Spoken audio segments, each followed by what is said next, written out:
કર્મચારીઓના લઘુત્તમ વેતન મામલે વડગામના ધારાસભ્ય જિગ્નેશ મેવાણીએ સીએમઓ ઓફિસ સચિવાલય સુધીની પોલ ખોલી નાખી છે।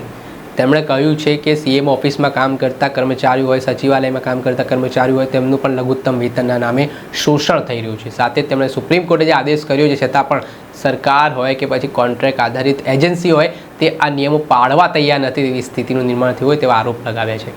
તેમણે શું વાત કહી છે વિગતે સમજ। મિત્રો, અત્યારથી થોડાક દિવસ પહેલા આપણા દેશમાં એક વિશાળ મહોત્સવ પૂર્ણ થયો, જે પ્રયાગરાજમાં મળેલો કુંભનો મેળો। શક્ય છે કેટલાક લોકો કુંભના મેળામાં જઈ શક્યા નથી, પરંતુ તમને ઘરે બેઠા કુંભનું પાણી મળે તો? જી હા મિત્રો, ચિંતા ના કરશો। અત્યારે એક એપ્લિકેશન છે જેના માટે તમારે આ એપ્લિકેશન ડાઉનલોડ કરવાની રહેશે, જેનું નામ છે એસ્ટ્રો અક્ષર।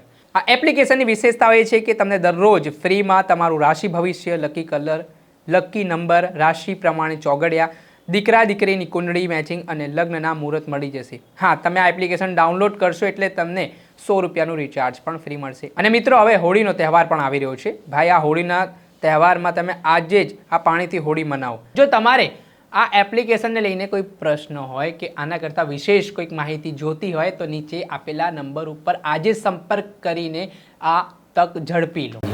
નમસ્કાર દર્શક મિત્રો, સ્કાયનેટ મીડિયામાં આપનું સ્વાગત છે। હું છું ફૈઝન। ગાંધીનગર વિધાનસભાનું હાલ બજેટ સત્ર ચાલી રહ્યું છે, એમાં શ્રમ અને રોજગાર વિષય ઉપર ચર્ચા થઈ હતી। એમાં વડગામના કોંગ્રેસના ધારાસભ્ય જિગ્નેશ મેવાણીએ ગૃહમાં જે શ્રમ રોજગાર બજેટ પર ચર્ચા દરમિયાન જે શ્રમિકો છે એટલે કે જે કર્મચારીઓ છે તેમના શોષણનો મુદ્દો ઉઠાવ્યો હતો।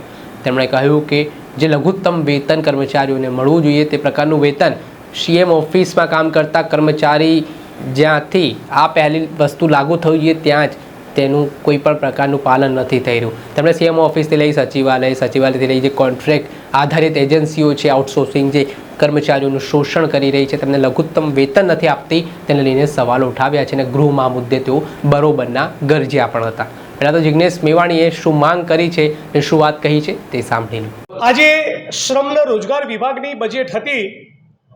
આ બજેટમાં ભાગ લેતા પૂર્વે મેં અને મારી ટીમે તપાસ કરી તો ખબર પડી કે રાજ્યના માનનીય મુખ્યમંત્રીના કાર્યાલય સીએમઓમાં, ગુજરાતની વિધાનસભાના પ્રાંગણમાં, એમએલએ ક્વાર્ટર્સમાં, સચિવાલયના વિવિધ બ્લોકમાં, ગુજરાતના મામલતદાર, પ્રાંત અધિકારી, કલેક્ટરોની કચેરીઓમાં, જિલ્લા પોલીસ વડાની કચેરીમાં અને સમગ્ર ગુજરાતના સર્કિટ હાઉસીસમાં પણ લઘુત્તમ વેતન ચૂકવાતું નથી।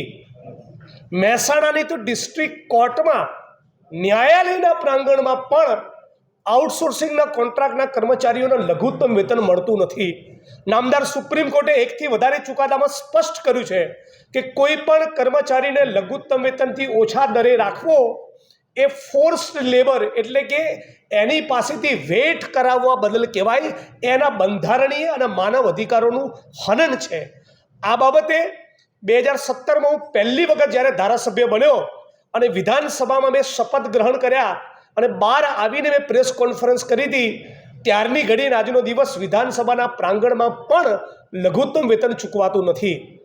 એમએલએ ક્વાર્ટર્સની બહેનો સાથે સવારે વાત થઈ કે અમે લઘુત્તમ વેતનની, સેલરી સ્લીપની કે રજાની માગણી કરીએ તો આઉટસોર્સિંગની એજન્સી અને કંપનીવાળા અમને તગડી મૂકવાની, નોકરીમાંથી કાઢી મૂકવાની ધમકી આપે છે। સાથોસાથ લઘુત્તમ વેતનનો પ્રશ્ન શેરડી કામદારોને બહુ મોટા પાયે સ્પર્શે છે। ગુજરાતમાં અંદાજે 2 લાખ જેટલા શેરડી કામદારો વર્ષમાં 5 થી 6 મહિના કામ કરતા હોય છે। રાજ્ય સરકારે નક્કી કરેલું એમનું લઘુત્તમ વેતન 476 રૂપિયા છે। આ સરકારના 476 રૂપિયાના લઘુત્તમ વેતન ચૂકવવાના પરિપત્રની સામે સુગર મિલના માલિકોએ નવો પરિપત્ર કર્યો અને લેખિતમાં કહે છે કે અમે ફક્ત 375 ચૂકવીશું।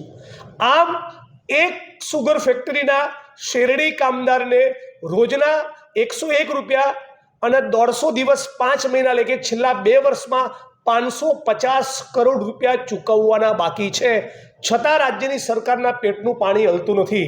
ગુજરાતની વિધાનસભાના મકાનથી થોડાક ડિસ્ટન્સ ઉપર આવેલા છે અડાલજના ઈંટોના ભઠ્ઠા।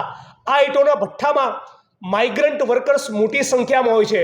ત્યાં પણ ઇન્ટરસ્ટેટ માઇગ્રન્ટ વર્કર્સ એક્ટ એટલે કે આંતરરાજ્ય પ્રવાસી મજદૂર ધારો લાગુ પડેલ નથી. ગુજરાતમાં ફેક્ટરી ઇન્સ્પેક્ટર અને ગવર્મેન્ટ લેબર ઓફિસર્સની સંખ્યા અત્યંત પાંખી છે. ગુજરાત જેવા હાઈલી ઇન્ડસ્ટ્રીયલ સ્ટેટ જે ઈંટોના ભઠ્ઠા, કેમિકલની ફેક્ટરીઓ, કન્સ્ટ્રક્શનની સાઇટો, અસંગઠિત ક્ષેત્રના મજદૂરો, સંગઠિત ક્ષેત્રના મજદૂરો, ફિક્સ પગાર આઉટસોર્સિંગ કોન્ટ્રાક્ટના કર્મચારીઓ લાખોની તાદાદમાં હોય ત્યાં મુઠ્ઠીભર ગવર્મેન્ટ લેબર ઓફિસર અને ફેક્ટરી ઇન્સ્પેક્ટર તપાસ પણ ન કરી શકે.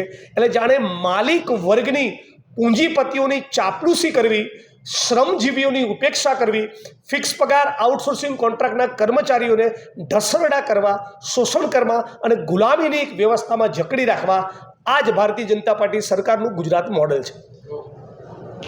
આપે સાંભળ્યા, આ હતા વડગામના કોંગ્રેસના ધારાસભ્ય જિગ્નેશ મેવાણી. તેમણે આ મામલાને લઈને સુપ્રીમ કોર્ટનો પણ હવાલો આપ્યો છે અને કહ્યું કે આ લઘુત્તમ વેતનને લઈને ભૂતકાળમાં સુપ્રીમ કોર્ટે પણ આદેશ આપ્યા છે, છતાં પણ કોઈ નિરાકરણ આવતું નથી. સરકાર માનવા તૈયાર નથી. આઉટસોર્સિંગ કંપનીઓ છે તે પણ તેમની મનમાની ચલાવી રહી છે, બેફામ રીતે વર્તી રહી છે અને આવા નાના કર્મચારીઓ છે તેમનું શોષણ થઈ રહ્યું છે. હવે જોવાનું રહ્યું કે આશા રાખીએ કે આ મામલામાં મુખ્યમંત્રી જે મૃદુ અને મક્કમ હોવાના દાવા કરે છે, સંવેદનશીલ સરકાર હોય છે, તો તે લઘુત્તમ વેતન મામલે કેટલી સંવેદન બને છે. દર્શક મિત્રો, સ્કાયનેટ મીડિયાને આપ લાઇક કરી લો, સબસ્ક્રાઇબ કરી લો અને શેર કરવાનું ભૂલતા નહીં.